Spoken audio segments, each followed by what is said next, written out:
Welcome to Elevate Uplift's Community Dialogue Series, centering healing advocacy and services.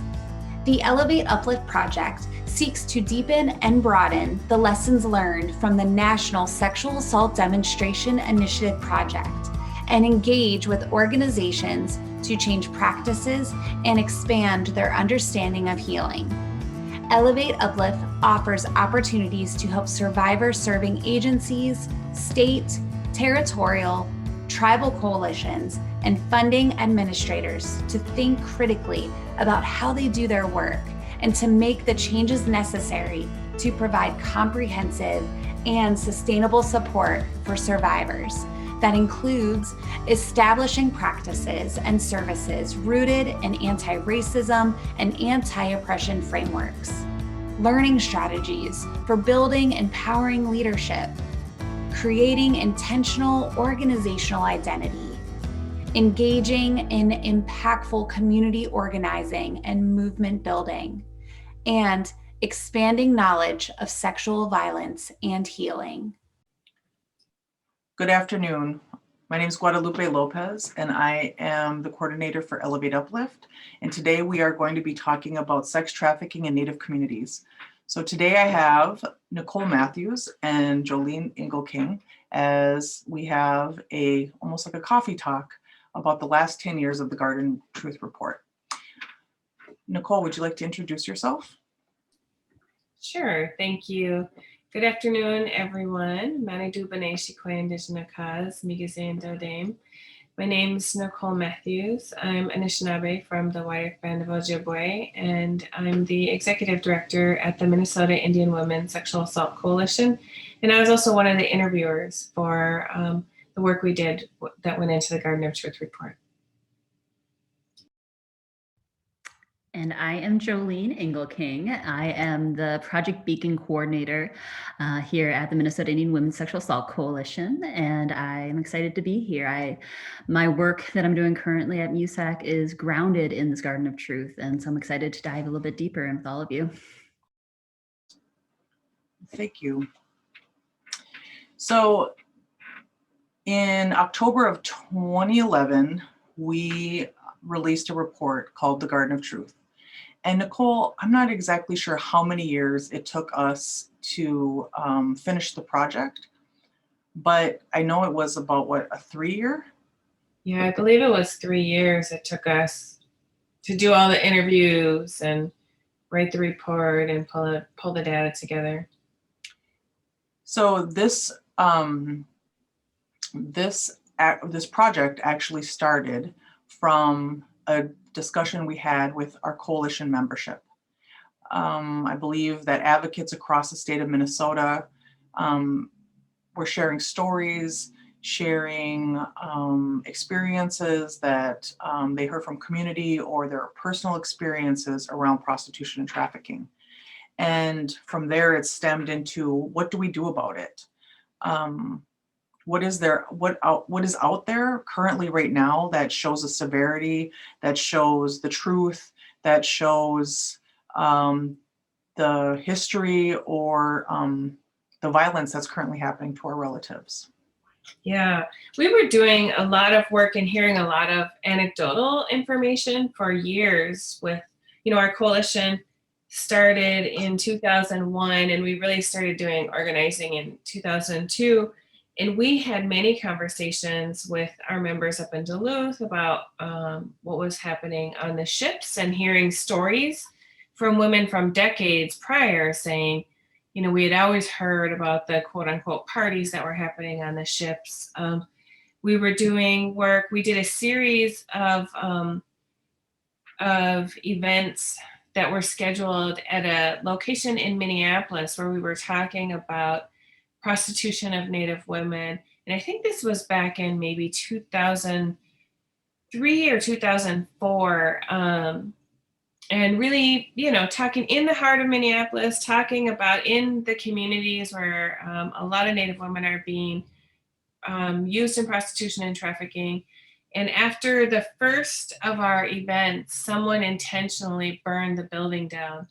And so, really, we had a lot of conversations. And, really recognizing the energy and the violence behind all of it, and what was happening to our women on the streets. We received a grant from the Women's Foundation who helped fund our project. We worked with Melissa Farley, who already did this research like this in different countries, 9 different countries, study. So we wanted to make sure that the information that we received from that we received was going to be could be compared to what other women in different communities, different countries were experiencing as well. Here's a picture of what our report looks like. We specifically picked flower names for the relatives who came forward as a identifier to make sure that we had confidentiality, and we also provided some services, advocacy services for them afterwards if they needed to, after disclosing and sharing some stories. Nicole, what do you think was the hardest part of the research? And I hate to call it research because it doesn't feel like that. When we're talking to our own communities and trying to understand the violence, understand the trauma, what do you think was the hardest part of interviewing our own relatives? Gosh, I think going into this research, going into this project, I didn't really have a full understanding, right? Like I had all these things that I thought, probably a lot of myths that I had about what prostitution looks like. And also, I remember when Melissa Farley was helping us do some training with us on how to conduct the interviews. And I remember thinking, when she was telling us that we were going to have some PTSD from doing the interviews. And I remember you and I in particular going, we've been doing advocacy for how many years now? Like we've heard a lot of stories and, and knowing how to take care of ourselves and work with women. But I think what was really hard was not only the stories, which I'll tell you, the stories were heartbreaking. I know you and I would walk down to, Lake Superior when we were doing interviews in Duluth and go put some water out or cry or whatever. But it wasn't only the stories. It was that there were so few resources at that time. It was almost like ripping off a Band-Aid and then going, well, there you go. Like, we did our best to try and care for the women, and the service providers that we worked with tried their best to like provide food and provide a welcoming space and make sure that the women felt welcome. But there were so few resources that it was not the same as advocacy, right? You're not helping them. You're just asking them to tell you all the details and information about the trauma that they're carrying in their hearts and in their bodies, and then just look at it and examine it, and then tell them thank you and give them a Visa gift card with a little bit of money on it and send them on their way, which was sometimes sending them back to be to continue being harmed. So that I think was for me one of the hardest things. What about you? One of the hardest things for me was listening to the stories and finding so many commonalities of my life with the relatives we interviewed. Like I jumped into that car, I went to a party, I did these things, and realizing that for some reason my story turned out different, but that doesn't mean because I was better, I was smarter. Like it was like a survivor guilt that I felt like, what did I do? Could this happen to this relative but not this relative? And what society does about putting falseness on choices, like, well, if you would have done this, then maybe these things wouldn't have happened to you. And that's not true. There's a myth with choice when we're talking about of how some things end up. And yes, there's precursors to violence. I mean, there's things that could like enhance violence, definitely homelessness, things like that. But I just think that there was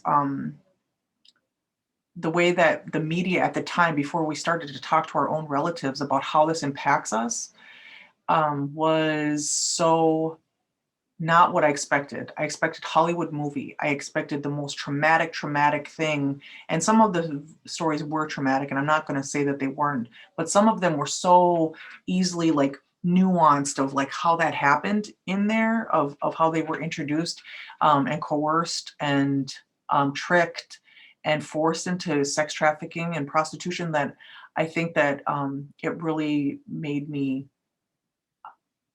look at it in a different way, where it's not about just that myth of choice. Really actually is the one that was blown out of the water for me, of how easy it could have been. I mean, and now with the impacts of COVID and even housing even being more scarce, employment, everything's changing. Like it's really woken up something that I pay attention to, that my heart is like, what do we do? What do we do? What's going on now? So, Jolene, I have a question to ask you. Our report came out 2011, October. Where were you during that time? October of 2011, I had an 18-month-old, and I was doing advocacy in northern Minnesota, actually in one of the communities that was one of the interview sites for the Garden of Truth. I was just a year out of grad school. It was my second advocacy job ever, and this report came out. And yeah. And so I think that for me, I just remember when it came out, it was just one of those pivotal moments where, in reading it, both because it was local, it was Minnesota based, and it was like hyper local, being that there were people in the surrounding community that had been interviewed, and that were their stories, their life, their experiences were being shared within this report, that it really was kind of one of those aha moments where once you learn something, once you see something, you're not able to unsee it. Where in recognizing that in working, so that we were surrounded by 3 tribal communities. I was working at a non-tribal advocacy program, a community-based advocacy program, and it gave words to things that we knew were going on. But it's hard when a lot of times an advocate's voice isn't as well respected unless you're having words behind it, or unless it's coming from somebody who has a lot of letters behind their name, and all of a sudden here it was, where we could be like, this is what we need, this is what's going on, and how are we really able to look at our own programming to see if we're equipped to be supporting people, as well as how can we really get the community to understand what the lived reality is. Because there's so many different narratives out there, because you are thinking that sensationalized version that you see in movies. But when it came down to it, I mean, I remember I would often go work with youth in treatment centers, Native youth in treatment centers, and so many of them would be telling stories about this happening within their own family, but there was such judgment and there was such shame that was attached to it. And to be able to kind of verbalize and share that it is both normal because it is happening so prevalently, but also recognizing that this isn't how our communities should be living, and this shouldn't be happening to our women, our men, our boys, our girls. And so it was one of those like really pivotal moments when this came out. And so from somebody who was just a baby advocate at that point, I think that this research just really was that turning point in our movement in a lot of ways. It definitely felt like it unveiled like that, or it put a light on us as a Indigenous people, Native people, that how invisible we are. And this was like saying proof, like, no, this is happening. And that's why the advocates said that as part of our coalition, we're saying like, we need something visible to show. Yeah. And I think it was really interesting, like, we picked oftentimes because we're a coalition, a tribal coalition of sexual assault providers, we picked sexual assault programs that we did the interviews in. And what we found was that most women used in prostitution and trafficking are not going to seek services from sexual assault programs. And we always assumed that they would, right? Like, because we view, the exploitation of our people as sexual violence, right? And and so I think it was really eye-opening too, to sit with that and go, what is the miss for us as the sexual assault advocacy world? How are we not welcoming? What do we need to do so they are comfortable coming to us? What is the piece that that is missing, and what needs to change? And I think that was really telling as well. I agree. I think one of the when we were developing the questions to ask our relatives, one of the questions that we wanted to really to make sure was there a connection with contemporary like the mental health piece, the external violence, homelessness, things like that, and how it was how it kept that violence invisible, how it kept people out of systems, or specifically staying in systems. And I will never forget, before the report was released, I remember being invited to a huge major conference, and it was, I think in this conference, it was like about 50 people, and at least 25 of them were law enforcement. And before the awareness about sex trafficking and education and all the work that's been done up from then to now, there was this feeling of disbelief or discredit to survivors at that time. And I just remember hearing the stories of our relatives and the stories of survival, and trying to educate systems. And the systems were saying, no, anybody engaged in this is a criminal, right? Which I didn't know how to back up my my people. I didn't know how to back up survivors at that time, because I was still barely new into the coalition, learning how to stand, with my feet grounded in order to tell my truth. But I knew that I had to tell the truth. And now, looking back at from maybe 2009 to now to 2020, or in 2020, how different it is. Now I can go into probably a conference, and way more law enforcement is going to have a different kind of trauma-informed response to any survivor who has dealt with prostitution and sex trafficking than years ago. Yeah, I think, I was thinking about, like, when we went into this, like, what were our goals, right? Our goals were really like, what do we need to do differently in the advocacy world to really be serving victims of prostitution and trafficking? Like, what are their needs, right? Like, oftentimes we think we have an idea about the needs of survivors, but unless we actually ask and sit down and find out, we don't really know. So part of it was assessing, like, what the needs are. And another big piece was, we knew it was an issue. We had a lot of anecdotal information, stories that we were hearing, but anecdotal information does not speak to everybody. And it doesn't speak to some legislators and lawmakers. It doesn't speak to the policy people. It doesn't speak to people who are providing funding. The people who are providing funding are saying, show me that it's an issue. Let me see the numbers. Where's your data?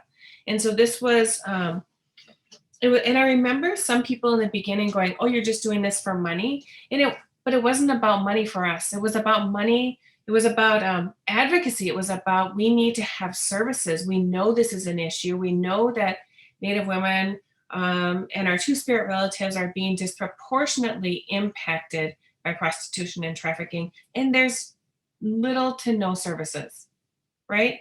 And if there are, like there's some sexual assault programs that are trying to address it, or anti-violence programs trying to address it, but they're severely under-resourced, so they don't have adequate resources, or didn't at that time, and still don't.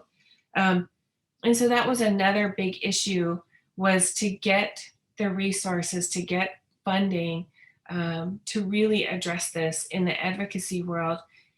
And then I think as we begin to share the information, oddly enough, what is the most impactful? So we have the data, right? We have the information, but really what's most impactful is the stories, right? So then it comes back to telling the stories of the women and really hearing, because I think we can be, we can be really good at othering people, right? And dehumanizing them. And I think for a number of years, women who were used in prostitution and trafficking, and I think today even people who are on the side of sex work, they're dehumanized, right? We can dehumanize them, we other them. And if you other someone, then you can make a case for not having to care about them or to provide services for them. And so I think in sharing the information, it was also about humanizing the stories, humanizing the women, humanizing what we heard, and telling their real story.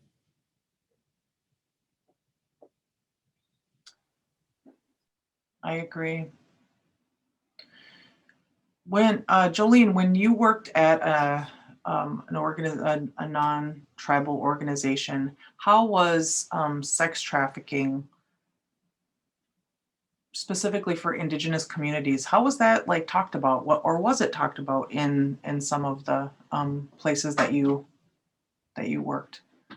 Yeah, I was thinking back on that and how things have really, over the past 10 years, just really shifted and grown. I remember, so when I was in that advocacy program, right when this came out, 2011-ish, like things were really just kind of starting to be talked about in many ways. It was just getting some more of that like bigger attention, right? It was kind of that first wave of that was really happening.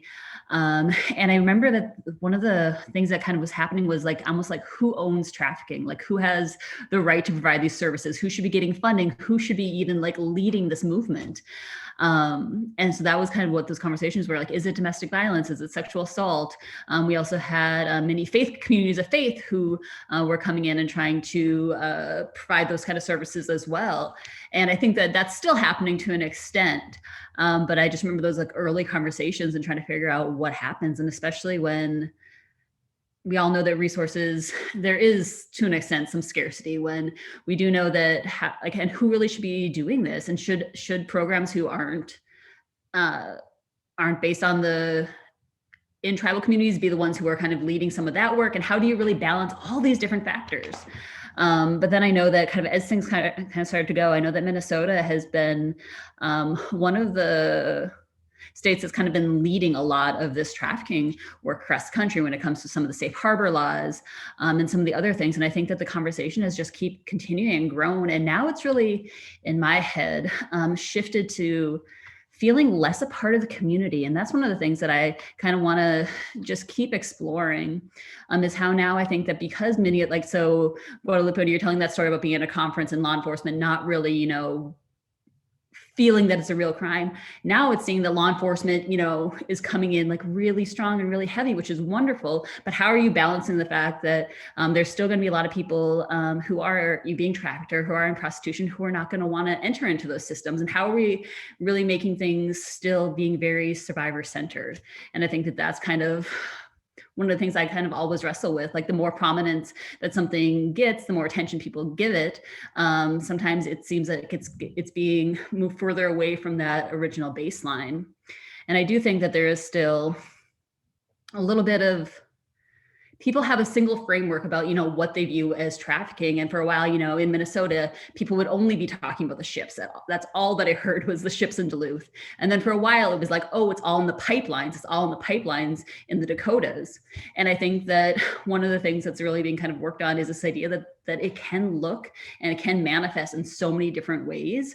And that also means that people who are being trafficked in all these different ways, they might need different, services, and they might need different support. What their future might look like will be different. So yeah, I've worked at programs in Minnesota. I've worked with a lot of doing this national technical assistance with programs across the country. And I keep seeing that it's pretty similar throughout. And it just kind of those like little nuances of communities, whether or not they're big. Because like right now I'm working with urban Indian communities. I also, before this, was working with very rural communities, and trafficking and prostitution is existing everywhere. It just is looking in a different way. I agree. Nicole, we were talking just not too long ago about sex trafficking and the links and the tie between the missing and murdered Indigenous relatives that that we are working on as well. You brought up a really good point that I was wondering if you'd bring up again about the erasure piece, or like around our demographics. Yeah, I think, are you talking about the story I told? Or are you talking about, so someone was telling me a story about they were doing a ride along with law enforcement, and they had the cop had arrested a woman, and he booked her, and it was like I think her license was revoked or something. And as he's doing the intake, as he's booking her, he comes to the race piece, and he said, "Oh, you're white, right?" And she said, "Well, no, I'm Native American. My mom is Native American." And he said, and he just looked at her and then said, "Oh, well, I don't really see that. So you're white." And so really thinking about, like, it's more than one, it's invisibility, right? They don't even see us for who we are. But it is an erasure of us, because now we don't exist as Native people. And not that we want to exist in all their systems, right? Because certainly we do. But in the pieces connected to, I've been working a lot on the missing and murdered Indigenous women's issue lately. And one of the biggest data pieces that or data gaps that we have is that piece, because we are not being properly identified as being a Native woman in the issue when a woman is found, when her body is found, or when she's missing. If she's just being coded as white, we don't get a real the full picture of this image of this problem in our communities, right? And so then they can make the leap to, well, it's not really an issue. You don't really need the funding. Why are we focusing on this? Because the numbers are so low, right? And it's because of, these types of stories where we're not even being seen.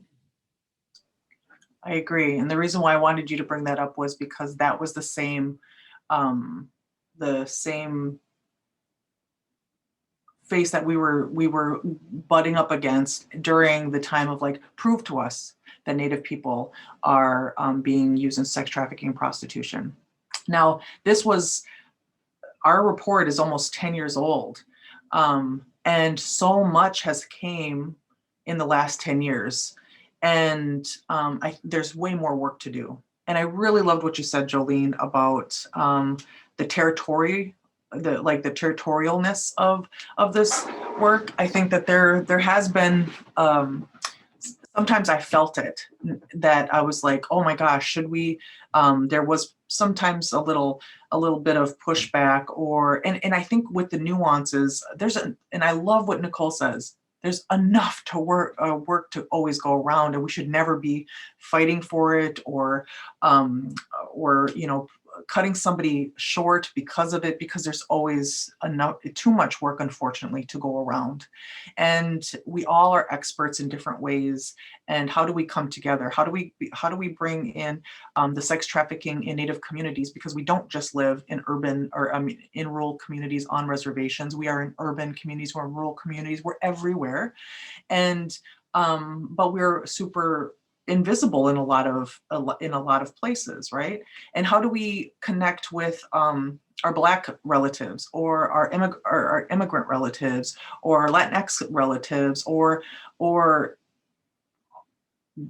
LGBT, like all of it, where we are not so siloed, where we can talk about the issues, and it's not necessarily like the oppression Olympics of who has it worse, or who should get more money. And unfortunately, sometimes those tactics come into play. But if I were to look back at the last 10 years, and I were to ask both of you, and I want to ask both of you these questions, what surprised you of what came out of the Garden of Truth in the last 10 years that you are like, wow, I didn't expect that to happen? Nicole, would you go first? Wow, that's a big question. I think, I have seen, gosh, what has surprised me? I think what has surprised me is the level of not only awareness, but the level of funding. And I have seen our research quoted in funding solicitations, in other pieces of legislation we've seen. And so to see the level of awareness and how people are really addressing it I guess I could not imagine that in only 10 years time, we would have that level of awareness. And we're seeing many more people who are doing this work, and who are addressing this issue, and who are wanting to do more, and who are also wanting to do similar types of research, or find out what's happening in their own communities, which I think is incredible. And it was hard, I think, 10 years ago to even know what was going to happen with this, because I have certainly never worked on a project like this that has had this type of impact, where, I remember seeing the first Project Beacon solicitation come out, and I remember calling you, Gigi, and Guadalupe, and being like, look, they have quoted our Garden of Truth report. Like, oh my gosh, it's in a federal solicitation. And how exciting that was, that it wasn't about, oh, look at how great we are, but it was about like, look, people are paying attention, and there's going to be more services for our relatives. We know, like Project Beacon, we know the majority of us don't live on the reservation. We live off the reservation. And so to have something for urban Indian programs addressing sex trafficking is incredible. And so it just makes me hopeful to see the level of awareness around that has come out of this, and to see all the other places that we will be able to go because of this. How about you, Jolene? Well, Nicole kind of took mine in the best way, because when it comes down to it, I was what, a 23-year-old advocate when this first came out. And I'm very thankful that my first real grounding in this work was based on what you both did, and how I was able to be, so that's kind of the framework that I entered into any sort of, even peripheral knowledge of trafficking and prostitution was from you two directly. And I think that I am very thankful that helped shape how I always viewed the work moving forward. And then somehow now, like my work is literally built on the Project Beacon work, working in the urban Indian communities is literally built on those original stepping stones from the Garden of Truth. So there's that part where, but also kind of in relation to in relation to what you're saying, Nicole, there's just more awareness in general. And that's one of the things that I find fascinating because, most of my work has been in non-tribal programs. I've worked for, a couple different national chain providers. I've worked for advocacy programs. I've worked in homelessness. And in all these areas, people are talking about prostitution and trafficking. And that's something that I didn't ever think would kind of be a norm. Like people, like I'll mention what I do and people will actually want to engage and be informed about it. And I've also had people, bring up the Garden of Truth, because that's one of the those foundational things that people, that they grasp onto. Yes, I know that sometimes people, because it's the stories in there. I mean, there's even there's one line, I think, from a presentation that I've heard one of you two do several times now, that it's still it just grabs me, I think, and I think about that every time I'm doing the trafficking work. But to have other people who, who work in banking, who work in all these different sorts of fields that have nothing to do with us, the awareness is growing. And I know that, right, even in this past year, the broader, trafficking and sexual violence movement have had to work to counter a lot of false narratives around trafficking. But at the same point, people are talking about it. And I think that right now is when there is truly this platform to kind of take that and think about, what will things look like in 10 years from now? And I think it's really exciting. So I think just a broader social awareness and not that everything is true, not that everything has that holistic lens about what it really looks like for Native women. But the conversations are there, and that's such a great thing. What about you, Guadalupe? I think one of my favorite things that came out is the partnership we have with Menace Peacemakers and TLPI to support each other doing this work in different capacities, right? I think of who wants to step up to do the work. We just recently helped finish a curriculum with Menace Peacemakers, and it's focusing on what do communities want to do about education, engaging Native men. And that to me was so exciting because it's for us, by us. And that work that is created is just I don't know, it feels different. It's not so system-based, and it's not so, it's the community can take it and run with it and do what they want with it in the ways of how it's going to work different for St. Paul urban Native community versus Menominee, you know what I mean? Or, Muskogee. All of these things that are so different and that keeps us connected as Indigenous people and Native people, but our communities are so different. So I'm so excited about what that community organizing is going to look like. And I think that's one of my favorite ones, my newest favorite. So I have another question for you two. What is the easiest, it's a two-part question. What's the easiest and hardest part about talking about sex trafficking currently?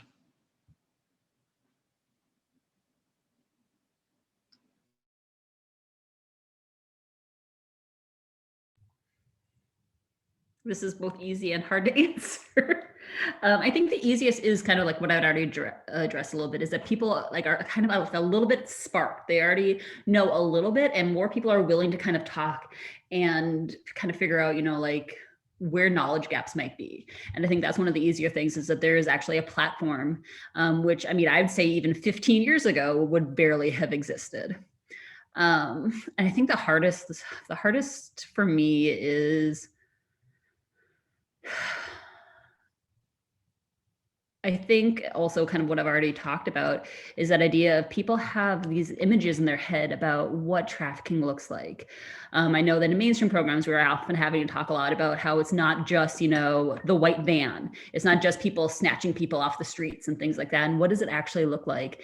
And I think that when you get into the messiness of humanity, and when you're coupling that with a lot of the trauma and things that Native women have experienced, Native people have experienced across timelines and across generations, people end up placing a lot of blame and a lot of shame on the way that trafficking can often really look like and the way that it really appears in our world. And I think that trying to really hold up that all survivors need our support, and to really draw attention to like the lived realities of who these people are and how that couples with homelessness, how it couples with, people who are LGBTQ, two-spirit, all these sorts of things, and just really trying to create holistic and really accessible resources for people. And I think that there's also still, no matter what, going to be a lot of shame that comes attached to things. And I think that I don't even know much about, like, in terms of demographics or in terms of data about how many more people are seeking services at this point. Not that service seeking is like that ultimate end goal for me or for a lot of people, but it is one data point that people can go off of, and to really be thinking like, how have things really gotten better for victim survivors in this time period? So, I mean, I think the easiest is really that people are talking about it, right? So it's a much easier conversation than it was 10 years ago, and people are much more informed about it. And oftentimes you can have a conversation with people that are like, oh yeah, like they're doing the work or they're aware of it, or and so I think that makes it much easier in that regard. I think what's hard is some of what Jolene was talking about is that one, there's many other populations of people that we haven't really brought into the fold. Like, we really need to do more work around our LGBTQ two-spirit relatives and finding out, listening to their stories and finding out what their needs are and what that looks like in that community for our relatives. And also, I think we still need to have some really hard conversations about sex work and to stop demonizing. And so we, I think we live in this world of, either or. And I always say, like, we need to bring it to the both end, right? Because it's the both end where we'll find the solutions for that work for everyone. But if we continue to live in you're either this, it's either you're a victim of sex trafficking or you're a sex worker, and this is the bad and this is the good, we're never going to get anywhere in that way. And if we really believe in the humanity and the well-being of all people, then we care about the humanity and the well-being of all people. And that includes people on both sides of that. And we need to find the both end. And so I think those conversations still need to happen. And sometimes they can be a little more challenging, and sometimes they can be downright, scary and hard, and like people don't want to have them. People feel very passionate on one side or the other, and I think I did too many years ago. And I've since then and learning more myself have more gravitated to the middle, and let's look at the both end and let's find what are the solutions, and recognizing that both exist. How do we make it safe in the world for everybody, right? And how do we uphold and the humanity of all of our people? And if we say that, as our Indigenous values, that women are sacred and children are sacred, then that means all of them, right? That doesn't mean only certain ones. So those are the conversations. That's the things that I think are a little more challenging, but I certainly feel like we're ready, and I think it's time to have those conversations. I loved what you said there about that all of us are, that we don't get to pick and choose who's worthy of safety and a good life. All of us are, and how important that is. I have one more question to pose is, what next steps do you want for survivors of sex trafficking? Like, what big thing would you like for the movement, and or to have happen from the Garden of Truth.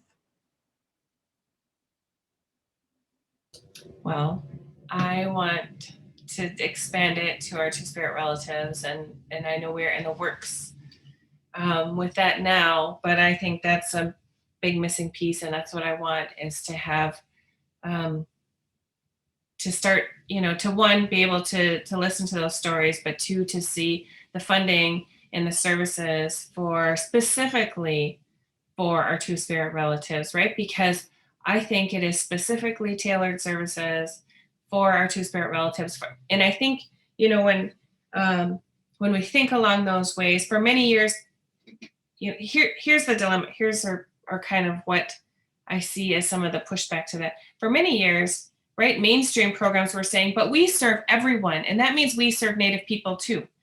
But what we know is that it oftentimes wasn't happening, and Native women want services by other Native women, or Native people, Native victims want services from their own community. They want to have, it reflected in the people that they're talking to and the people that they're seeking services from.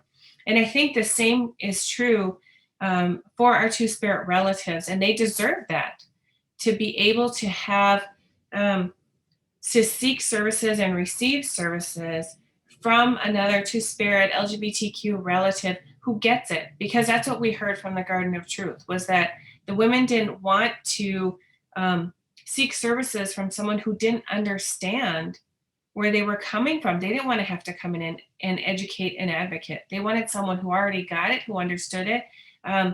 So they didn't have to, not only educate them, but then come in with this, they're already carrying this shame, right? And I think that adds to it when you're having to explain to someone over and over again. And I think that's what we need for our Two-Spirit relatives. So that's what I'm hoping comes out of, additionally, this is some more work we need to do. How about you, Jolene? Yeah, I think that as Nicole mentioned, kind of expanding a little bit on that original research that was done, and also seeing like, what is that current state, across the country of things.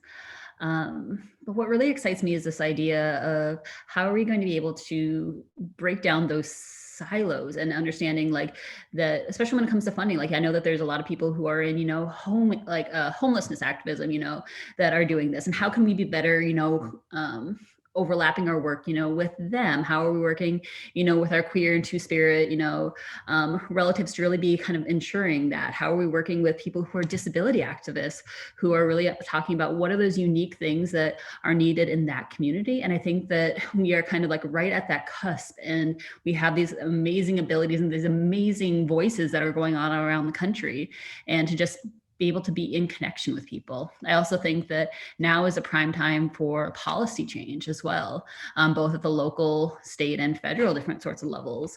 And so I think that I think that's one of those ways, is trying to figure out how to balance all the different things when it comes to policy, and to be really moving things forward, and to really at the heart of everything ensure that the survivors' voices are truly being lifted up and amplified. And it's not just us, as, people who, like Nicole, you have an amazing voice across the country, right? But also, in addition to you, there needs to also be, those survivors, those people who have truly experienced it, the family, the people themselves. And so making sure that we're always uplifting that, but in a way that is genuine and not sensationalizing. So I agree. None of the work that has like did a ripple effect could ever came if the 105 relatives did not step forward and were courageous enough to trust us enough to push that, to push the stories and the truth of what they shared out. And I'm so happy. And we need more, leadership within the survivors, in all different arenas. And I'm not saying that we don't have that, but because nobody should be, needs to disclose if whatever. But I also think that there is truth to, like, if I survived it, what does that mean? And there are survivor programs out there that are doing phenomenal work. I'm thinking one of the things that I personally would like to see in the future of how this is going to happen is breaking down on how capitalism is attached to sex trafficking, breaking down on how it's not just about somebody's out there to make one individual is out there to make money, and then of how it's like the web effect of how it's built in our infrastructures to keep it alive, to keep perfect storms happening, so that way people can go missing, people can be used in sex trafficking, in sex trafficking, in order for us to demystify how does it really impact us as income, because learning about it and learning that it isn't just a one person deciding to prey on a few people and use them within this this form of violence, but how it really is intertwined in our communities, that the buyers, it's okay for them to be a part of anything and not have any repercussions. That the human cannibalism of what they can do to our communities is unpunishable, or it's not looked at. And maybe, and what does that punishment look like? I don't know if the current, the ways that we are currently handling people who cause harm in our communities, things have to be relooked at differently. And so all of that, I think, is something I'm excited for the next steps, and scared too, because it really, once the rug is shook, it really, dust flies and there's things under that rug you didn't even know existed sometimes, or there's ways that when things settle, it settles so different that you wouldn't even recognize it. But I'm excited for both, but yes, I think that there, a change needs to come. And I think too, Guadalupe, along with that, is that we need to do more work about really understanding, the other side and the demand, because we're not going to end sex trafficking on the backs of the survivors. It's only when we start to look at who's buying and selling and all of those systems, right? The capitalism, all of those systems that hold that up and support it. Only then are we going to really be able to shift something and to change it.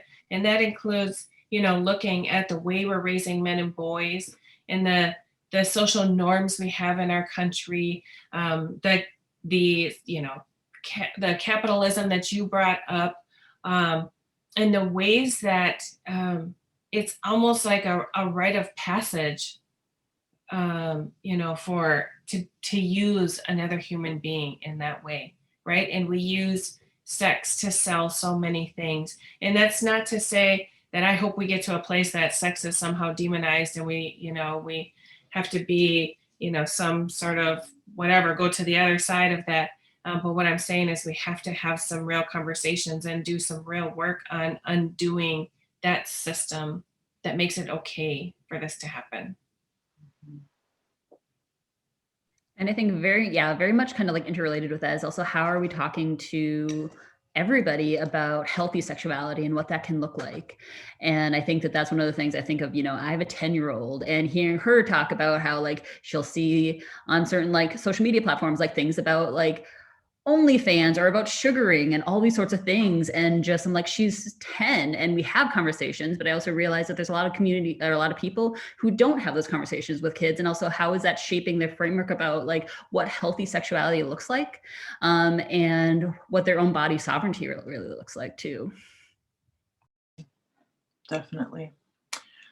Well, I would like to leave with a quote. I think, being one of the interviewers for the Garden of Truth, the stories, the time has forever etched in my heart. I think that anybody out there is seeing this, you working with any survivor, there's always things that stick on your heart or in your stomach or on your aura or wherever they hang, but something that always stays there. And that's why we do this work. And this work is so important in the ways that we bring truth, the way we can speak when nobody else, when the voices that we need to speak for and make space for them so they can come forward and speak their truth. And it's not just about us speaking on their behalf as well, but making space so they can come forward. So I just wanted to say, Chimikwich to all of the relatives that we ever interviewed, and all the programs that supported, and all the people who listened, and all the people who took the stories of somebody else's story and pushed it forward too. So there was a bigger ripple effect, and there was a bigger, social or systems or community change or personal change or whatever that was. So I just want to say thank you. This specific quote is from Violet. She was a survivor who has passed, and when we heard from her passing, we held a recognition for her, because if it wasn't for her story, we wouldn't have gotten as far. One less story means one less truth, right? And so she said, we need somebody to understand where we came from and how we lived, that half of us were raped, beat, and made to sell our bodies. We need people with hearts. And the reason why I wanted to share that specific quote is because when we're doing advocacy, when we're doing any kind of policy change, systems change, even having that discussion with our aunties or uncles at around the table, is how do we have to see the humanity in people, in the way that Nicole, you were talking about, like that everybody is worthy of safety and everybody is worthy of justice and love and respect, and doing that. So I don't know if either one of you have any last words to share before we end our time together. That's one of my favorite quotes too, when Violet was the very first person that we interviewed, and was 12 when she was kidnapped and sold into prostitution. And I want to echo, what you said, Guadalupe, and the, thanking all of the people who shared their stories. And I want to say also to thank you to those that couldn't share their stories or didn't share their stories, and to thank you too, because this was probably one of the most impactful projects I've ever worked on ever. And I'm really grateful for the stories that were shared with us, and like you said, for people trusting us. And I can't wait to see what more will come from the next 10 years, and the work that we will do, that our communities will do, that the survivors will do, and that we can all do collectively. And I want to thank both of you. I mean, I think that this work you've done really has shaped my career and my drive within this movement. It has shaped so many other people, and it's also really impacted the way that a lot of people think about victim survivors, and really that desire to be in true community with people. And I think that ripple will just continue to happen. And I'm excited to be a part of what this next phase will look like. And so thank you both. I know that there were emotions and there were so much hardship that kind of came from all of it. But thank you both for going through that, and so that you're able to help give voice to people and to share that with people. So thank you so much, Jolene. I'm glad you're part of the team to figure it out and help us do the work with us and for our communities. So I just want to say thank you for listening. This is Guadalupe and Jolene and Nicole, and I think we're going to end our conversation. So Chimikwich. You've been listening and viewing Elevate Uplift's Community Dialogue series. Elevate Uplift is supported by a collective of national organizations and Circle of Wisdom members leading anti-sexual violence work, and includes the Minnesota Indian Women's Sexual Assault Coalition, the National Organization of Asians and Pacific Islanders Ending Sexual Violence, the National Sexual Violence Resource Center, the Resource Sharing Project, and our Circle of Wisdom members who provide us with direction, expertise, connections, and influence. For more information, please visit www.elevateuplift.org.